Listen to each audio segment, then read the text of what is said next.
மத்திய அமைச்சர் பியூஷ் கோயல் என்டிஏ கூட்டணி கட்சி தலைவர்கள் தங்கியிருக்கக்கூடிய தனியார் தங்கும் விடுதிக்கு வருகை தந்திருக்கிறார்.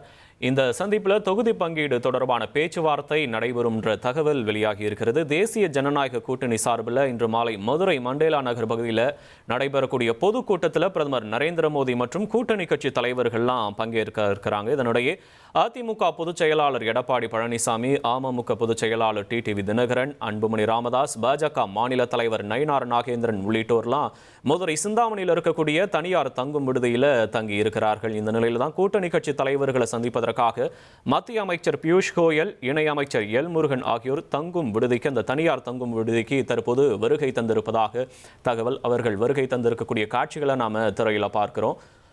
இந்த சந்திப்பில் தொகுதி பங்கீடு தொடர்பான பேச்சுவார்த்தை நடைபெறும் என்ற தகவல் தற்போது வெளியாகி இருக்கிறது.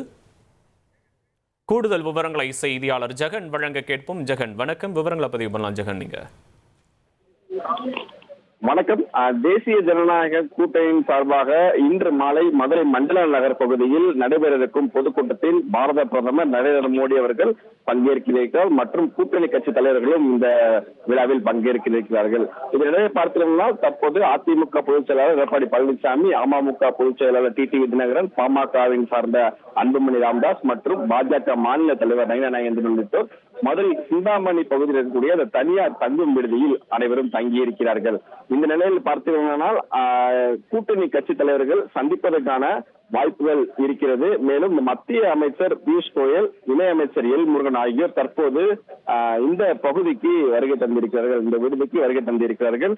தொடர்ந்து மதிய உணவு அவர்கள் அருந்த இருக்கிறார்கள். மதிய உணவு அருந்தி முடித்த பின்பு பார்த்தீங்கன்னா இந்த கூட்டணி பங்கீடு, தொகுதி பங்கீடுக்கான பேச்சுவார்த்தைகளை இவர்கள் நடத்த இருப்பதாக ஒரு தகவல் கிடைத்திருக்கிறது. அதற்கான வாய்ப்பு இருப்பதை ஒட்டி தற்போது அந்த விழா மேடைக்கு செல்வதற்கு முன்பாக இந்த கூட்டணி தொகுதி பங்கீடு பேச்சுவார்த்தையை நடத்தி முடிப்பார்கள் என்ற தகவலும் கிடைத்திருக்கிறது. உங்களுடைய விவரங்களுக்கு நன்றி ஜெகநாத். உங்கள் தந்தி1 தொலைக்காட்சியில் காதலும் கலகலப்பும் நிறைந்த ஒரு புத்தம் புதிய ஃபேண்டசி தொடர் ராஜா ராணி தினமும் இரவு 8 மணிக்கு.